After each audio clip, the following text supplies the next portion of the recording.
Hello guys, welcome to my channel mister Tamizha vlog. நான் உங்கள் சதீஷ். இன்றைக்கி என்ன டாபிக் பற்றி பார்க்கணுன்னா, நீங்கள் மிஸ்ஸின் சாப்டர் 1, அதாவது அருண் விஜய் சாரோட மூவியோட ட்ரெய்லர் இன்றைக்கி வந்திருக்கு. இந்த ட்ரெய்லர் பார்த்தேன். எனக்கு தெரிஞ்ச ஒரு அருண் விஜய் சார் இந்த படத்தில் ஒரு ஏஜெண்டாக நடிக்கலாம் அப்படிங்கிற மாதிரி. அதாவது எந்த மாதிரி ஏஜெண்டாக வேணாலும் இருக்கிறான், சீக்ரெட் ஏஜெண்ட் தான் அந்த மாதிரி இருக்கலாம். பட் எனக்கு சரியாக தெரில. ஆனால் ட்ரெய்லரை பார்த்தா ட்ரெய்லர் நல்லா இருந்தது. இந்த படத்தை டைரக்ட் பண்ணியிருக்குது ஏஎல் விஜய். இந்த படத்துக்கு music director G V Prakash Kumar. So இந்த ட்ரெய்லர் எப்படி இருக்குன்னா, எமி ஜாக்சன் இருக்கிறாங்க, அருண் விஜய் சார் இருக்காரு, இன்னும் பல நடிகர்லாம் நடிச்சிருக்காங்க. அதாவது பேக்ரவுண்ட் மியூசிக் வேறு லெவலாக இருந்தது. அதே மாதிரி ஒவ்வொரு டைலாக்கும் பேசும்படி நல்லா இருந்தது.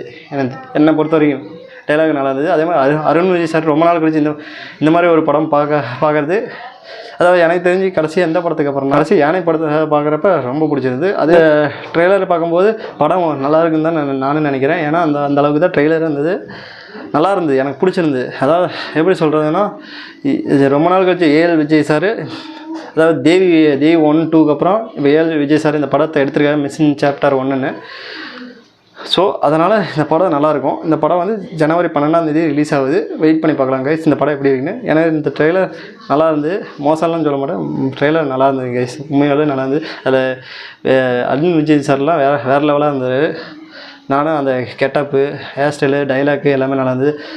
அச்சமில்லையேன்னு அந்த படத்தோட அந்த கீழே கோடு வரைகள் அச்சமில்லையேன்னு அந்த வேர்ட்லாம் நல்லா இருந்தது எனக்கு. பொதுவாக இந்த ட்ரெய்லர் எப்படி இருக்குன்னா பார்க்கலாம் கைஸ், நல்லா ஓகே தான். ட்ரெய்லரில் பெருசாக எதுவும் சொல்ல முடியாது. ட்ரெய்லரில் என்ன இருக்குதோ அதான் சொல்லுவேன். ஏன்னா ஒரு சீக்ரெட் ஏஜென்ட் கான்செப்ட்டு. அந்த சீக்ரெட் ஏஜென்ட் எப்படி சொல்கிறது, அவர் எப்படியெல்லாம் காப்பாற்றுறாரு, அந்த மாதிரி ஒரு கதை.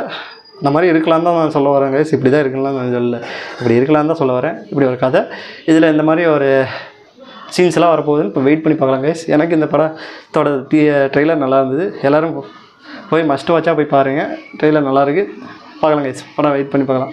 Bye guys.